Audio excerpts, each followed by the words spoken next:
दिनांक 17/12/23 को बंगड़ा थाना अंतर्गत पावर हाउस के पास एक व्यक्ति के साथ मोटरसाइकिल रोक करके और पिस्तौल का भय दिखा करके पैसे की लूट की गई थी। शुरू में ये कांड थोड़ी संदिग्ध प्रतीत हुई, लेकिन पुलिस जो है इसको सत्य मानकर अनुसंधान प्रारंभ की।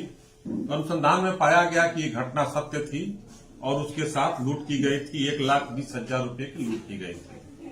अपराधियों का जो भागने का दिशा था, उस दिशा में पुलिस कार्रवाई कर रही थी।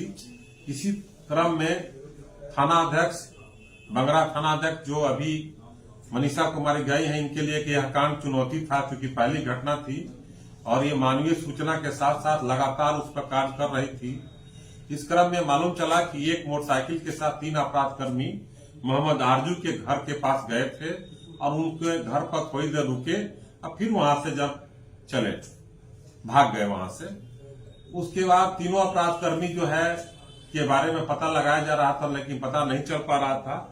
लेकिन मोहम्मद आरजू को जब गिरफ्तार किया गया तो मोहम्मद आरजू ने अपना स्वीकारोक्ति बयान बताया और घटना का पूरा ब्यौरा बताया और जो पिस्तौल उपलब्ध कराया था वो पिस्तौल भी बरामद हुआ। उसके कहने पर एक पिस्तौल और 3 गोली जिंदा बरामद की गई और जो लूटा गया सामान था उसका कुछ सामान बरामद किया गया।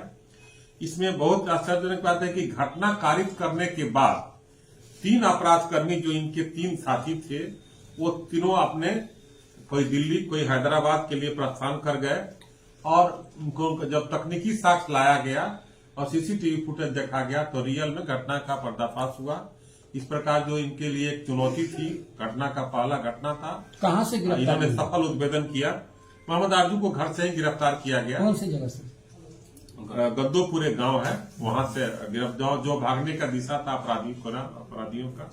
इस प्रकार मुकेश कुमार डीआईओ के, मनीषा कुमारी, राजन कुमार, फैजुल अंसारी, ये सारे लोग मिल करके पहले मानवीय सूचना के आधार पर ये काम किए हैं, जो बहुत सराहनीय है। और इन्होंने अपना सूचना के आधार पर जब इस काम का उद्भेदन किया तब तकनीकी साक्ष्य का सहारा लिया गया और घटना सत्य पाया गया।